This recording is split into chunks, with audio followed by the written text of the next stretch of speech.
weather outside is brought to you by Bess Myers Fireplace, Patio, and Spas.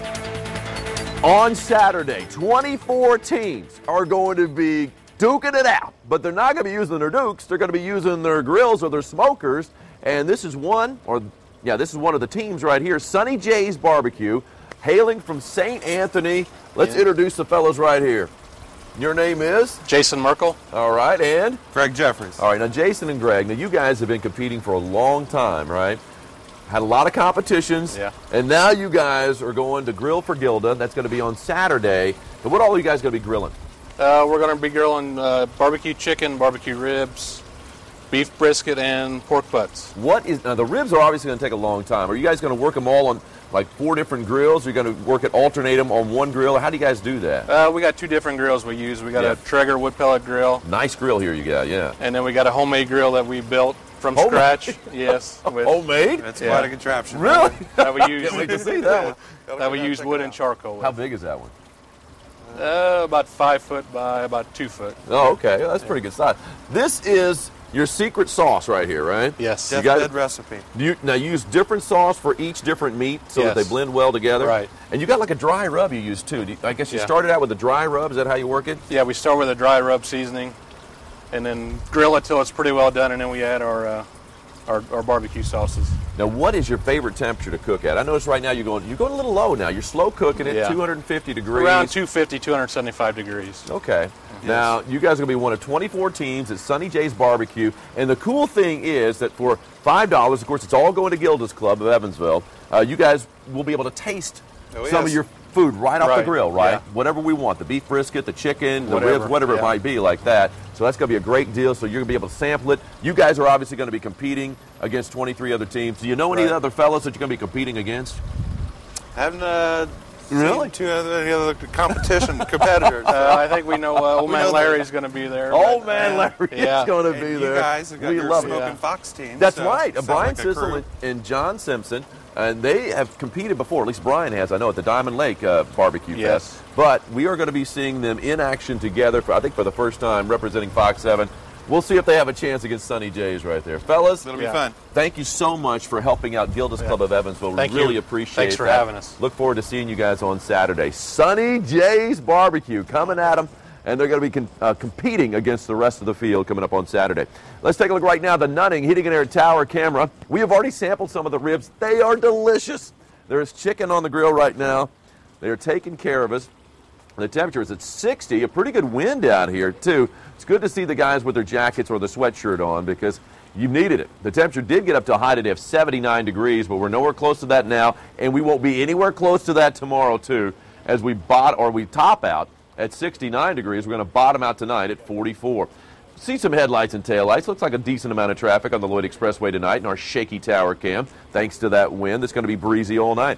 Let's take a look at radar right now. We've had some activity for most of the day. Showers and thunderstorms, hailstorms across a good chunk of the tri-state north of 64, and especially up around here, well, actually even a little bit south of 64 too in Chandler. But Mount Carmel also had some pretty decent hail as these storms have moved east-southeast. They're now pushing out of the picture. That's the back edge of the rain. Right now still a few returns showing up in Hancock County and also extreme eastern Davis County right around Knoxville, but that'll be out of the picture soon enough. We'll see clearing skies overnight. Let me step aside to show you some of these hail pictures. Here's a handful right here from Michelle Robinson in Mount Carmel. Couple of globs of hail there, clusters I guess you'd call them, about a quarter size though.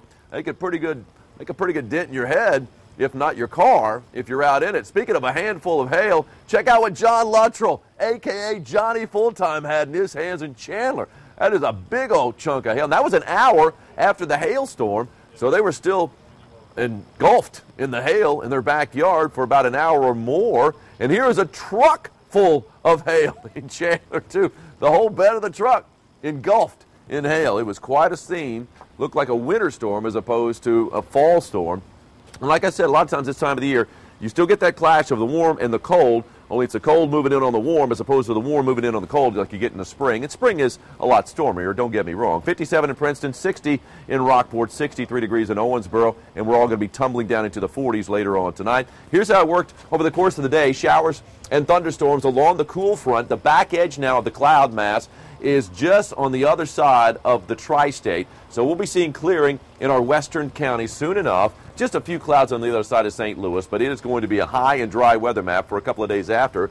Here's that line of showers and thunderstorms really firing up along the Wabash River and moving through southern Indiana. Although we didn't get more than a trace of rain here in downtown Evansville, there was some pretty good rain to be had across parts of the tri-state. As it was yesterday, it was spotty, but in some spots it was a pretty healthy rain. Now that rain is moving on out of the picture. Along with that front, even though the front is fading out, we've got a secondary front that's going to be sliding in. It's going to be a dry front, but it's going to reinforce the cooler air. Tomorrow we got a pretty good wind field shaping up from the west-northwest at around 8 to 12, gusting up to 20. Here comes that secondary front that's going to move through on Friday morning, and here we go. It's going to be pushing those temperatures down close to the upper 30s, but not quite there. It's going to be close enough tonight, too. 44 degrees. Rain is heading out, clearing later on tonight with a northwest wind at around 8 miles an hour. High tomorrow, only 69. Feeling a little cooler with that northwest wind clipping pretty good at 8 to 12 miles an hour. But plenty of sunshine and plenty more sunshine on Friday. In fact, for the rest of the week, we're staying dry and warming up into the 70s on Saturday and Sunday. So, fellas, it's looking pretty good for grilling for Gilda, as you're going to be having 70 degrees and sunshine, at least in the afternoon. Most of the day will be in the 60s, but that's very autumn-like weather. And finally, a chance for more rain on Tuesday. It looks like a pretty good chance as well. Got my apron. Randy, can I keep it for the big event? I might help out our team, you know, Smoking Fox. You are looking good out there, Ron. I'm ready. I'm ready to eat. Smells, tastes good, too. Yeah. Yeah. All right. Thanks a lot. Coming up, we got some good news for Vectren customers and their heating bills. Plus, even all that we've been through, I still couldn't believe that she could stoop to a level that low. a Michigan woman accused of taunting a dying 7-year-old has a change of heart. We'll update you later on Fox 7 News at 9. Stay up to date with current news and events by following Fox 7 WTVW and Ron Rhodes on Twitter and Facebook.